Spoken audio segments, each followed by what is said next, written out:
Hello, welcome to this YouTube channel.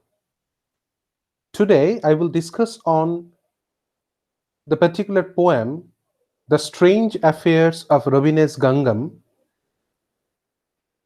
by Ravin S. Ngangom.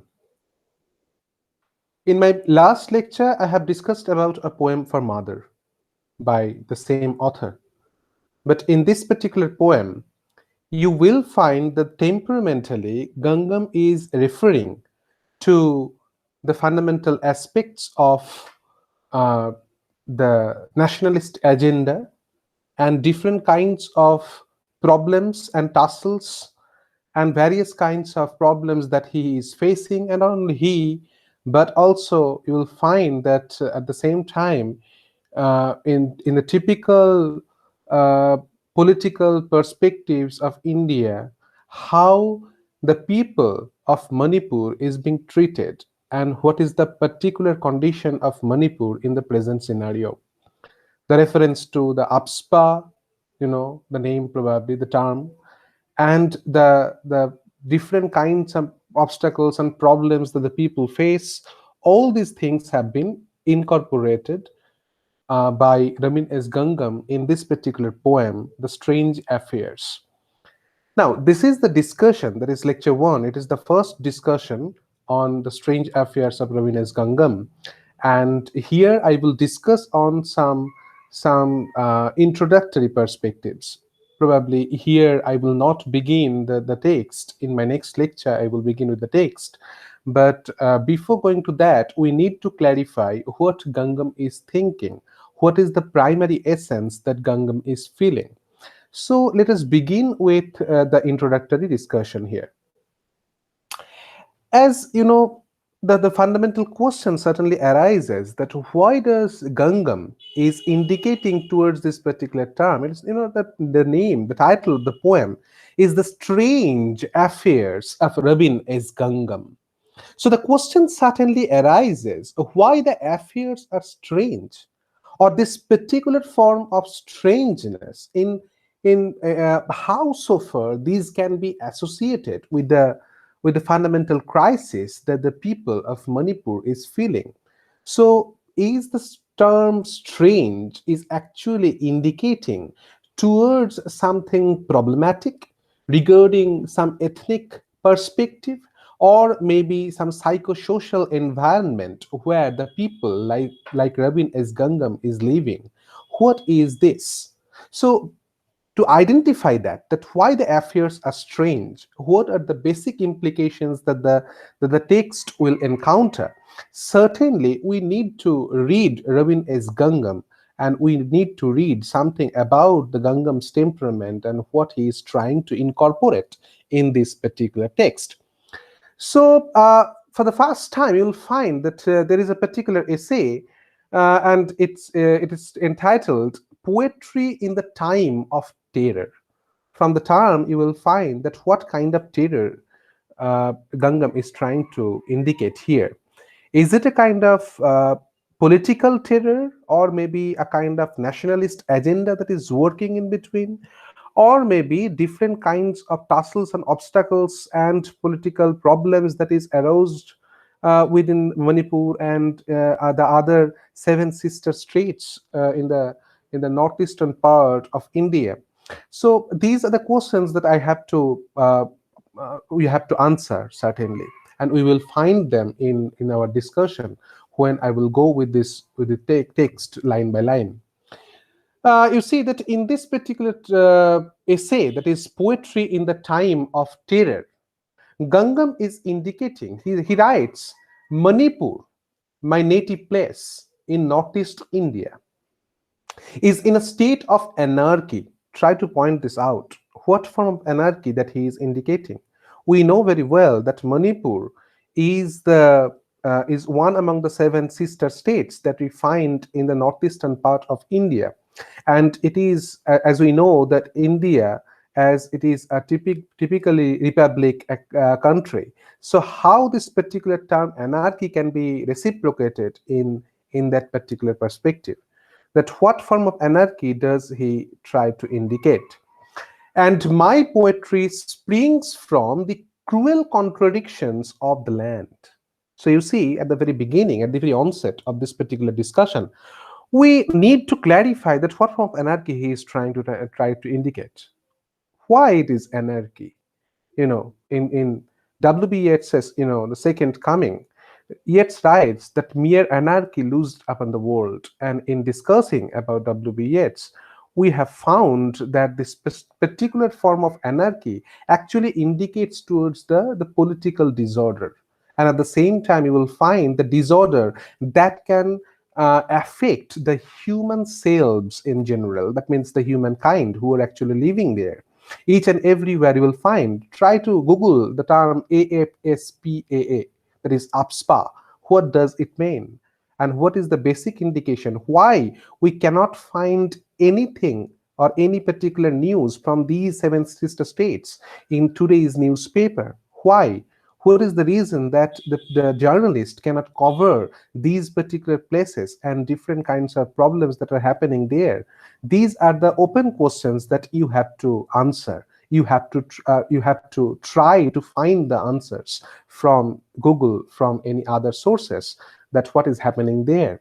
So here you can find that Gangam is actually indicating towards a particular kind of anarchy, a kind of disorder, a problem that is happening within these states. So there it says that Manipur, my native place in northeast India, is in a state of anarchy. Though ultimately we'll find that in this particular text, probably the hints are there, obviously you can find, but at the same time you cannot find that Gangam is not directly referring to the particular kind of crisis that is happening to be present in his, in his place, in his birthplace. So we have to find the lines in between lines. As we know that while going through a poetry or interpreting a poetry, we find that there are 1,000 lines in between two lines, and we have to identify that those 1,000 lines that are lying in between these two lines. So the anarchy, it is a very interesting term that he is using, and we have to identify that what form of anarchy or what is the anarchy that Gangam is indicating. And he writes then, and my poetry springs from the cruel contradiction of that land. Different contradictions. So, again, another question. What kind of contradiction? The term, quote unquote, anarchy, the term contradiction, quote unquote, contradiction of that land, these are the hints that he is indicating too. How could you trust your own people who would entrust corruption? So fundamentally, you will find that Gangam is actually indicating towards different kinds of problems that is present or that are present within the psychosocial environment of Manipur at the time. Here he indicates towards corruption, as we find the terms like corruption. He is indicating to AIDS, terrorism, drugs to their children. So what it writes, that how could you trust your own people, the people who are completely being associated with a kind of degeneration, a people who are actually associated with a kind of, the psychological degeneration, the psychological aberration, and so it's a kind of decadence that is prevailing throughout these places, So here you will find the persons, the people who would entrust corruption, AIDS, terrorism, drugs to their own children. And how could you trust your own people then? The person who can corrupt their children, the persons who can terrorize them, the persons who can just keep the just give them the drugs, then how can you trust them? So ultimately you will find the people, that they're his own people, they are actually being degenerated into nothing. He then writes, naturally, the Manipur that I ritually go back to every year is not the sacred world of my childhood. That means the situation has got changed. The present scenario, the present situation, not only the situation, but also the patterns of society, the people in general. Gangam is trying to indicate that a massive change has taken place. And ultimately, you will find that it is not simply the political perspective that he is indicating. Rather, you will find that basic temperament, mentality, that the health, the ambience, it had got changed. And here in this particular quotation or citation that he writes, that he mentions in the poetry in the time of terror, Gangam is actually indicating towards the particular changed situation, you see. Fundamentally, what you find, that having acknowledged these, you see, uh, growing restlessness in him, poetry became an outlet for painter feelings and desires, where he can bear himself without actually being demonstrative. And poetry, therefore, has remained the underground exercise with him. You see, it perhaps began as a dialogue with self and has become an illegitimate affair of the heart because he believes in the poetry of quote unquote feeling, which can be shared, not cerebral, ineffectual poetry, which is inaccessible and which leaves the reader outside the poet's insulated world. He has always tried in a naive way to invite the reader into his small world. That is the temperament of Gangam. You see that Gangam was related, as here in this particular slide, you will find that Gangam was related to the Metis culture. You see, so that is the actual term that is being taken into conceptualization. So here it says that Gangam was related to the Metis culture, and which was part of his childhood. It shaped his thinking. Although he had been cut off from his moorings, he still went back to Manipur each year. So fundamentally, you will find that, as I mentioned, that is introducing Rabin as Gangam. So ultimately, you have to trace that it's a kind of a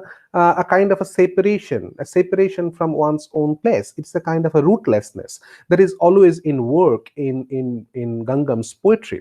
And somehow, whenever somebody is making you to be separated from your own land, from your own place, from your birthplace, then certainly you will feel that particular kind of rootlessness within you. And fundamentally, that is happening in case of Ravin S. Gangam, because you will find that in each year he went back to Manipur. But ultimately, and though he had never remotely imagined himself as any conscience keeper, he had often tried to speak of his people, the terrible things happening in Manipur. As in his poem, he wrote this in his poem Native Land. Here you will find that the Manipur, the past and the present, the change, the turmoil that is perspectively found in his writing, these are actually being depicted or reciprocated in these poems like Native Land, and the some hints have already been traced in the Strange Affairs too. You will find them while I will go through the text line by line. Fundamentally, what happens, that the writers from Northeast India, consequently, they differ from his counterpart in the mainland.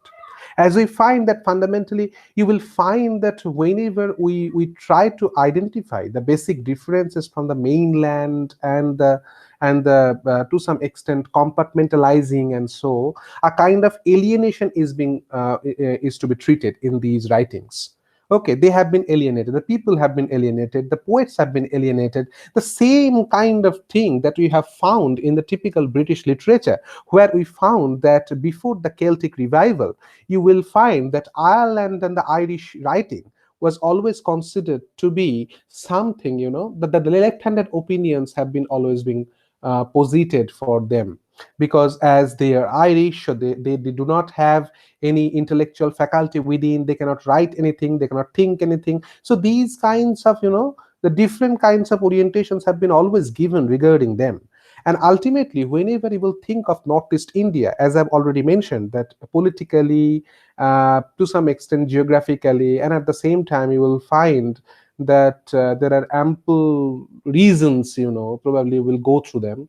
That's why the Northeast India is always being separated, okay, not geographically, but at the same time, you will find that ideologically, or maybe politically, they have been completely separated from the mainland. You see, so ultimately, when that particular kind of separation due to the upspa, you see that why these people have been separated from the mainland, and when you will find that these quote unquote marginalized people, okay, because they have been thrown into the margin. And when you will find that these marginalized people, where they are facing the hegemony from the typical main current, you see, so ultimately you will find that whenever the emperor is writing back, okay, rather he is fighting back rather, so you will find that their temperament, their language, the linguistic capability, their articulation, the choosing of words, the choosing of phrases, temperament, everything, these are something that is completely different from the mainland people. Why? Because the mainland people are always got privileged, right?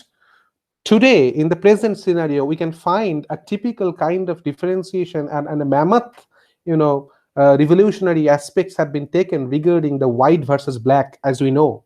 And fundamentally, you will find that it is simply a kind of an epidermalization. That means a differentiation on the basis of epidermis.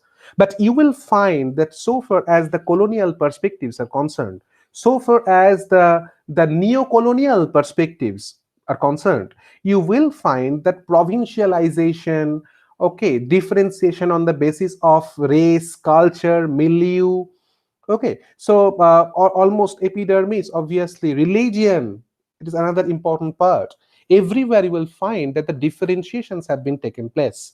Compartmentalizing is always taken place. Imprisonment, self-imposed exile, you see, these are the terms that can be related with these men.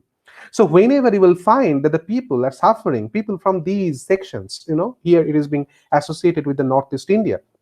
So whenever you will find that the people, or maybe the authors, because they are at the prime focus, these authors are trying to say something, we have to think, we have to consider as if the empire is writing back, right?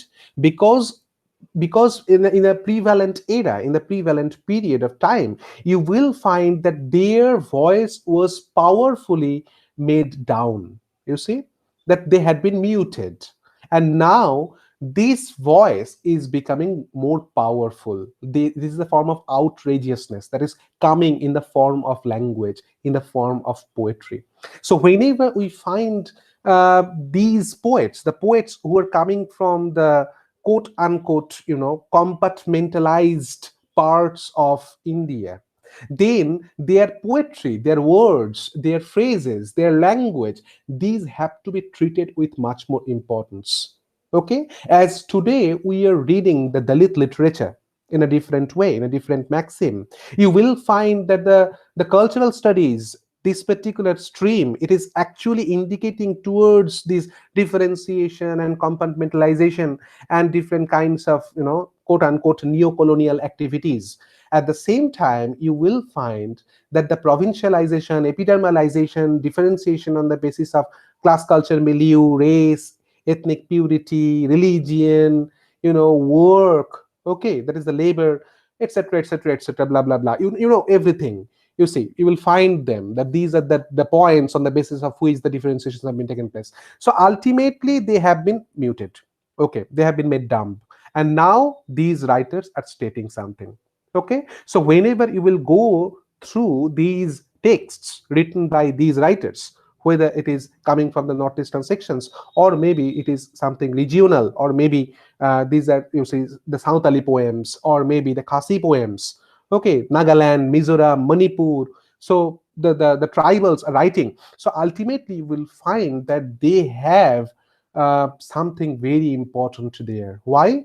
Because you will find that in these writings, the pain and suffering that they had faced, these had been dealt in detail. So you have to trace them, you have to identify them. If you fail to identify that particular temperament, then the reading of this particular poem has gone completely astray, you see.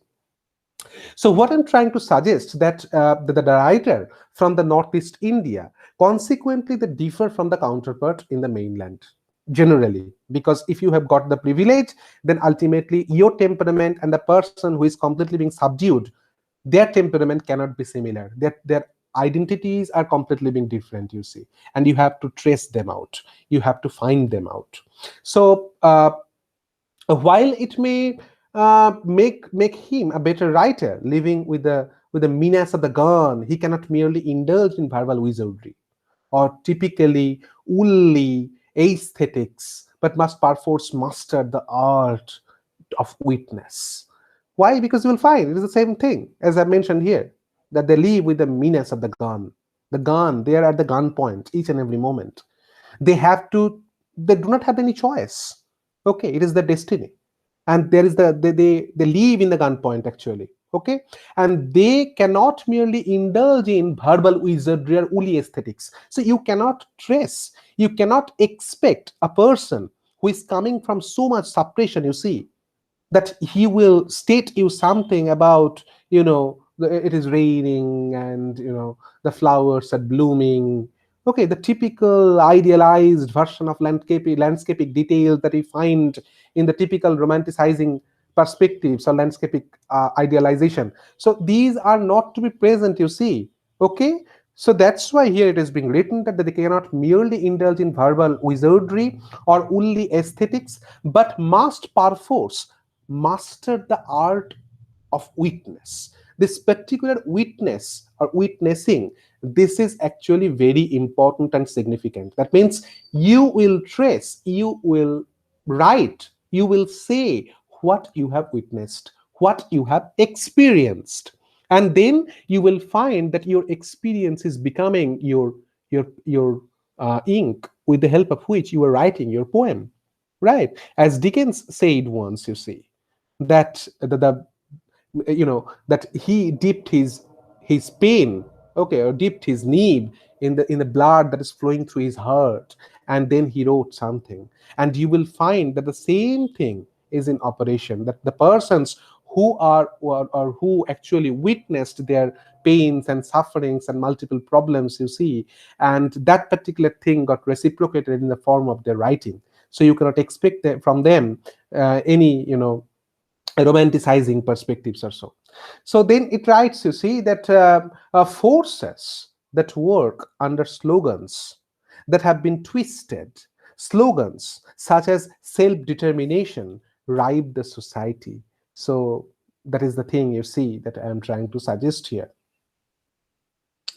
The writers have witnessed. Okay, here there are ample references, ample suggestions that what they have witnessed. Different kinds of problems, you see. You can use the terms, you can use the phrases, and ultimately you can refer to or use them in interpretation or interpreting the text, that is the strange affairs of Ravina's Gangam. Here it is mandated the writers have witnessed. What they have witnessed? You will find growing ethnic aggressiveness. It is ethnic aggressiveness, you see, that they are gradually becoming aggressive. The people, on the basis of the ethnic differentiation, on the basis of the ethnic purity, you see, okay, there is a kind of an aggressive motivation, aggressive orientation of the people, and people are behaving in the same way. And then it says the writers have witnessed growing ethnic aggressiveness. And then it is secessionist ventures. What is secessionist venture? You will find that the secession, this particular term, it is actually indicating towards a kind of a formal withdrawal of one or more uh, say persons, or here you can identify a state, from a federation or body or nation. Here you can identify. That means this particular, as I mentioned, that these seven sister states, uh, they have been or a kind of a formal withdrawal was there, you see. So that is called the cessation.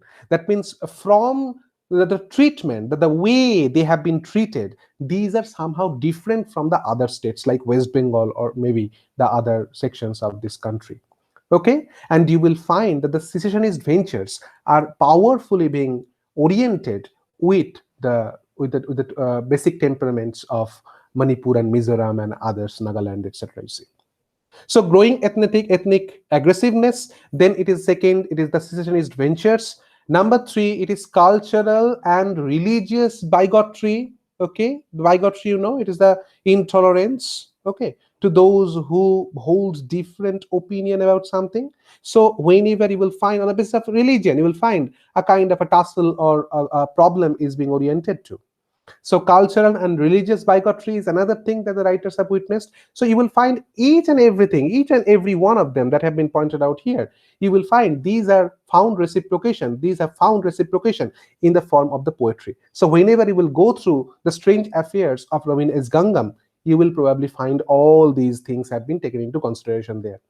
It is the ethnic aggressiveness, it is secessionist ventures, it is cultural and religious bigotry, and then it is marginalization of minorities and the poor. So you will find another thing that have been taken into consideration here. What is that? Marginalization. What is marginalization? You will find that everywhere in the typical concept of in the the center and margin, that is always at the form. You see that whenever you will think from the sociological and political perspective, you will find that a particular kind of a source.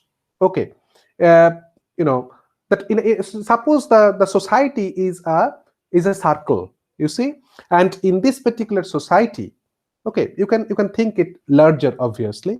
In that particular circle, in the center the power actually resides, and the center is the most efficient, quote unquote efficient, quote unquote powerful persons actually reside there.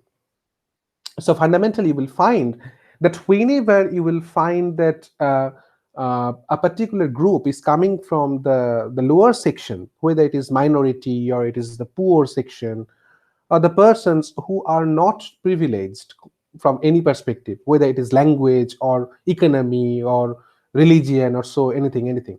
So ultimately we'll find that the persons have been that particular group has been forced to move towards the margin. That is, from center they have been taken into margin, or maybe from any other place to margin.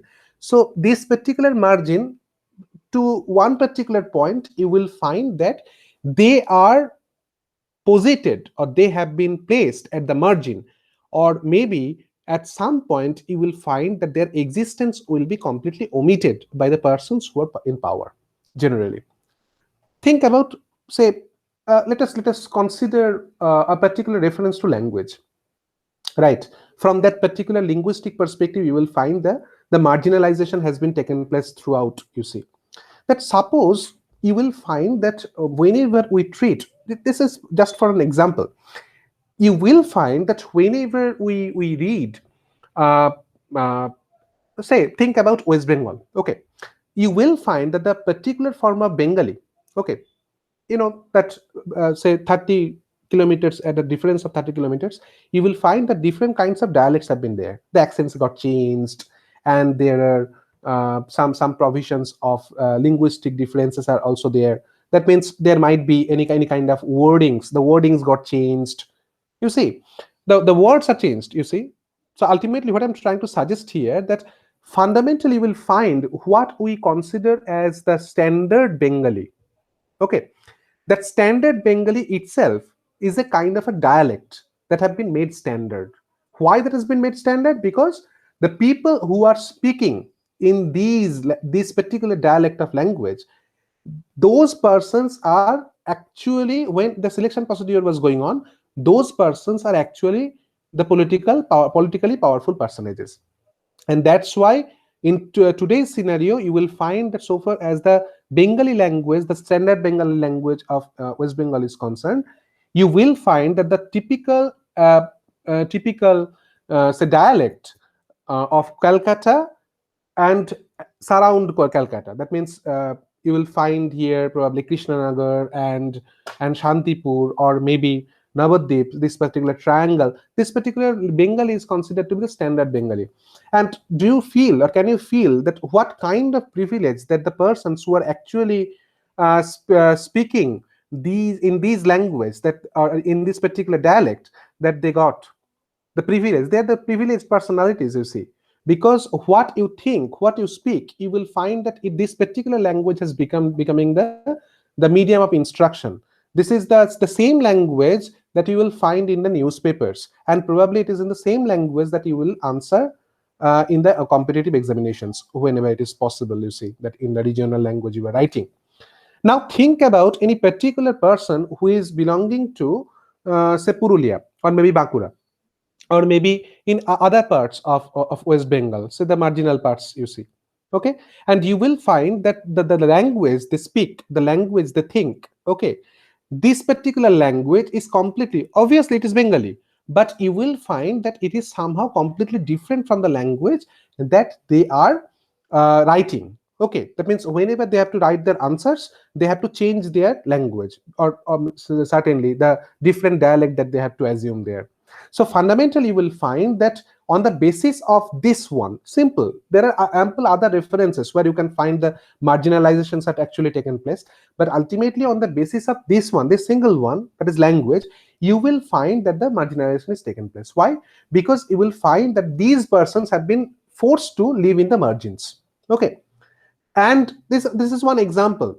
So whenever you will find the same thing is in operation, that means, say for example, so far as in the present scenario, you will find that Hindi, okay, in India, you will find there are ample provisions of different kinds of regional languages. Suppose today it is being considered that Hindi is a must use, quote unquote, must use language in your competitive examination. That means whenever you have to sit in a competitive examination, either you will go with the English, that is the official language it is being spoken, and Hindi, that is actually being assumed as the you see national language. But ultimately you have to know that there is no national language in India. Okay, but it has been treated and it has been made to some extent, it's a kind of propaganda that has been continuing, that Hindi is the national language. And what happens, that the persons who are actually speaking Hindi, okay, they have got privileged, and the persons from the other linguistic perspectives, you see, or linguistic area, they are got marginalized. So this particular process of marginalization is always in work. Here you will find that what I'm trying to suggest here, that there are minorities from different kinds of orientation, obviously, and poor, they are the marginalized completely, they are the marginalized class, because they have been forced to live in the margins.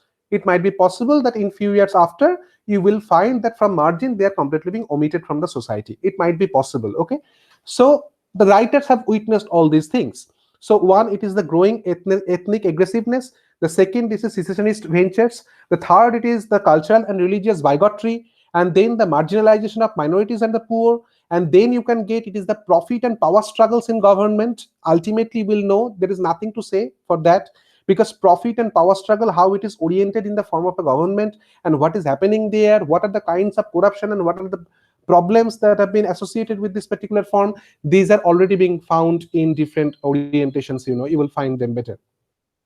Then it is the banality of corruption and the banality of terror. The corruption and terror is always at work within the scenario, within the typical landscape that, or maybe the place that actually Ngangom is trying to orient here. The writers have also witnessed, there are other features that have been pointed out here. The uneasy coexistence of paradoxical world. Two worlds are placed side by side. What are the paradox that have been created here? The first one is the folk versus westernized. That is actually happening in the present scenario. See, that's why whenever we'll read the poems written by these authors, or maybe the authors who are actually alive in the present scenario, you will find that they are actually indicating towards the burning issues and burning problems that we find to be present in India today. Okay, you see the folk and the westernized, one part is westernized, another part is folk. So ultimately what is happening there, a great breach is being taken place. And whenever you will find that a person is coming from the person has experienced the folk culture, the folk temperament, he's carrying the folk temperament within, and now you can experience the westernized version, obviously, because Ngangom had the experience of the western forms, obviously. So ultimately you will find that a kind of a paradox is being created so in the society. And on the basis of this paradoxical interpretation or paradoxical differentiation, you will find again a differentiation will be taken place. That means differentiation on the basis of in the society, or maybe ideological field, or anything else. At one point, you will find that the paradox between the virgin forests at one point, and then the car-choked streets. In the present scenario, when the COVID-19 and the lockdown situation is at its power, you will find probably what is happening towards the society and what is happening towards nature. and ultimately we find that nature is being refreshed. Why? Because of the pollution level has been grown down, or it is going down. So ultimately, at one point you will find the virgin forests are there. At the second point you will find the cart-choked streets are there. So ultimately, these are the two different aspects of the nature, aspects of the society that we are experiencing each and every moment. And Gangam is also indicating towards them, because at the earliest, okay, that means when he was coming from Manipur, he actually experienced the virgin forests and the purity within the nature, and not only in nature but also the nature of the people. And ultimately, the typical form of pollution, it is not within the society, or it is within the nature, obviously, but also within the society and people. You can find the pollution is being taken place. So the differentiation again. The next one is the ethnic cleansers and the parasites of democracy. Okay, at one point you will find the ethnic cleansers who are trying to cleanse everything. You see, they are the purists. At another site you will find that they are the parasites of democracy. Why it's parasites? Because they are feeding on the democracy. Democracy has become a particular symbol, democracy has become a particular agenda. Okay, and by stating that particular agenda, these people are gaining their capitals, you see, and they're gradually becoming the bourgeois capitalist people or so. They're gaining the capitals, they're becoming powerful by the aid of that money and property that they have. And with that particular form, the continuous forms of exploitation is gradually becoming more present within this society. So at one point there is the cleanser, at another point there are the parasites of democracy. Okay, at one point there is ancestral value. Okay, at another point there is flagrant materialism. So the values are at one point, at another point there is materialism, there is work. You will find probably in this particular text there are ample provisions. You will see that one or two occasions there, Gangam is writing the term mammon, you see. Okay, this is actually indicating towards the materialism, where you will find that the trees have been completely being cut and eradicated from from the forests, and gradually the mammon with the trucks and motors, you see, that people are that is the capitalists are gaining their capitals by selling the trees and selling the logs actually. So these are all indicated towards the text. So ultimately, by following these points, you will probably find that what Gangam is actually indicating towards. So ethnic cleansers and parasites of democracy, ancestral values and flagrant materialism, resurgent nativism, and the sensitive outsiders predicaments. At one point, there is the nativism, the persons who are the native people who are thinking in terms of the positive resources of their country. At another point, there are the outsiders who are coming to this particular country, just considering them as a place where you can exploit, you see. So, okay, and you can gain the raw materials, and you can uh, create a kind of a colony to some extent. Okay, because the process of colonization is always in work. It is not the form of colonization that we have experienced, rather it's a kind of a colonization that is going on in the name of imperialism, you see. Okay, so fundamentally imperialism, materialism, and material exploitation is always in work. So monetary exploitation is there, and different kinds of orientations and exploitations is always being in work there. Now, Rabin, as Gangam writes here, there is a particular reference to that Gangam writes that for the first time I have begun. Okay, before going to this Gangam's writing, I have to say that whenever you will think of a poet aspirant, okay, in such a contrary circumstances or contrary circumstances, what you can expect? Okay, when he can no longer nurse a magical vision of the world, okay, you cannot expect that. And that's why Gangam writes here. You will find that Gangam writes that for the first time I have begun to understand Camus' words. You see, which Camus, his name is Albert Camus, and Camus is considered to be uh, an existentialist. Okay, because Camus is thinking in terms of existentialism. He is the theorist of existentialism, and ultimately, you will find that in his work, in his theory, we can find that the existential crisis is being always in work. So, what Camus writes? Camus says, whatever our personal weaknesses may be, the nobility of our craft will always be rooted in two commitments, difficult to maintain. So he says that there must be different kinds of personal weaknesses. It may be possible, it may be present within us. That the nobility of our craft will always be rooted in our two commitments. What are the two commitments that are difficult to maintain? The refusal to lie about what one knows, and the resistance to oppression. So the first thing is that what you know, you have to, that is the two things you see. The first one is the refusal to lie about what one knows. That means you know something and you have to lie them, and you have to refuse them, actually refuse to lie.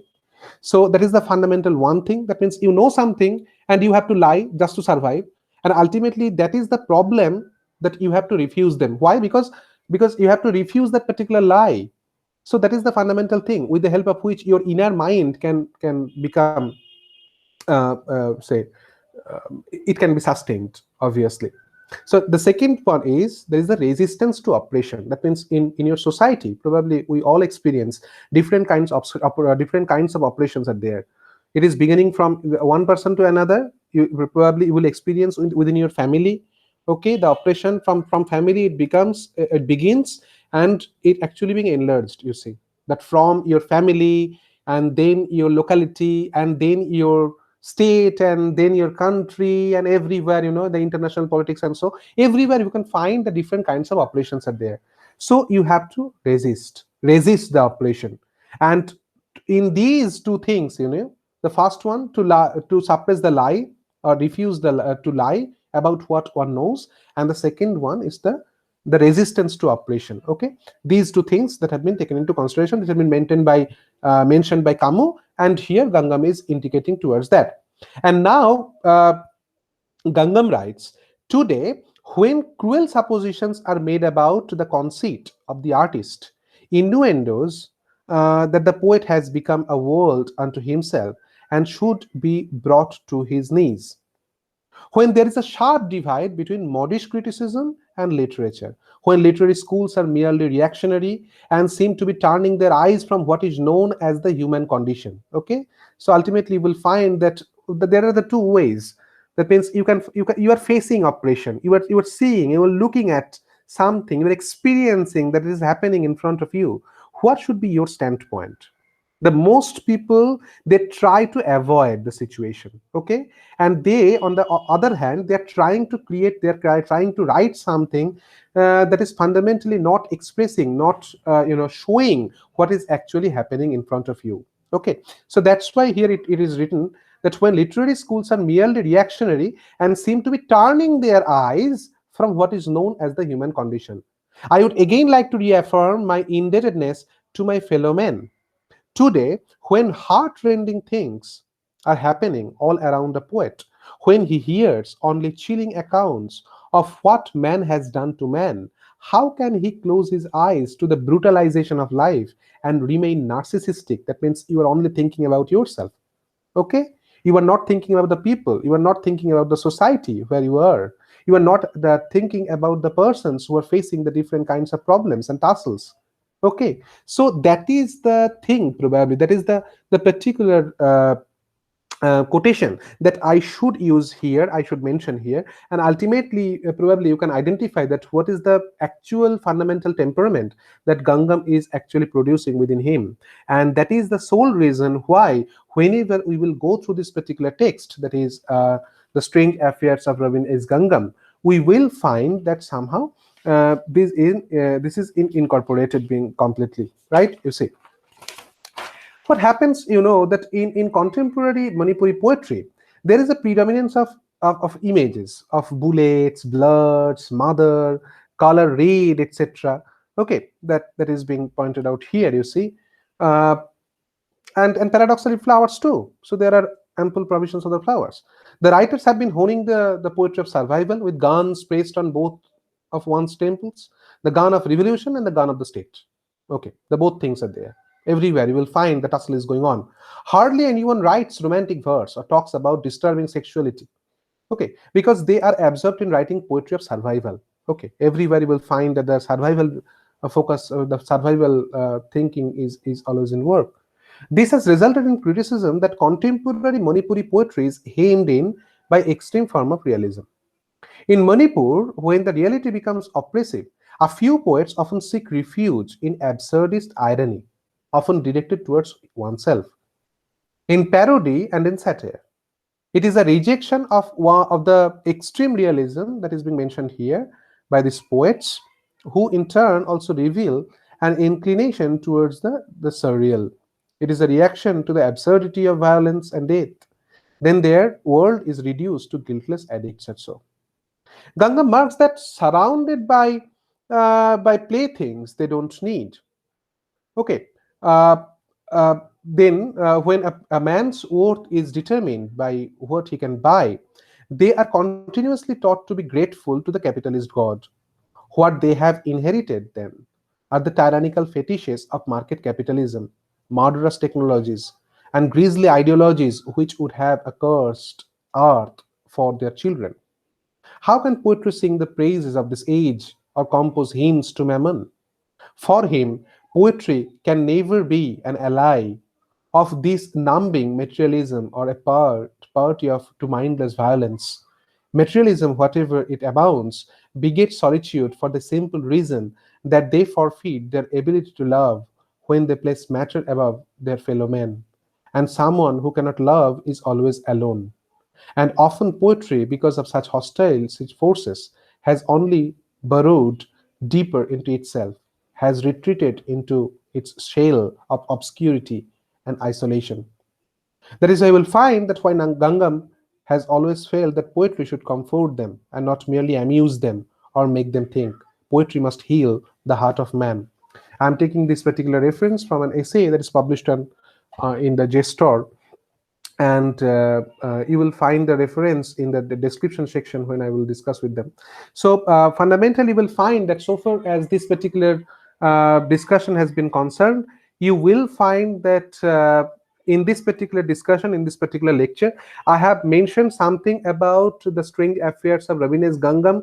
What are the basic temperaments of the author? What are the basic indications of the political anxiety and political problems that is happening in the seven sister states of the northeastern section of India? And ultimately, probably you will find that what are the basic temperament that Gangam is trying to produce in the form of his poetry, specifically in the strange affairs of Rabindranath Gangam, with the reference to the other texts that have been mentioned here regarding native land and the particular focus that has been given towards the first one, that is fundamentally, that is the poetry in the time of terror, the particular essay that have been mentioned. So try to go with them, and ultimately now we will probably have already prepared ourselves regarding reading of this particular text, the strange affairs of Rabindranath Gangam. And from our next day, that is the next day class, we or next day lecture, we will begin with the text in detail. Okay, that is line by line, and probably we will read in between lines. Okay, so today up to this then. Thank you.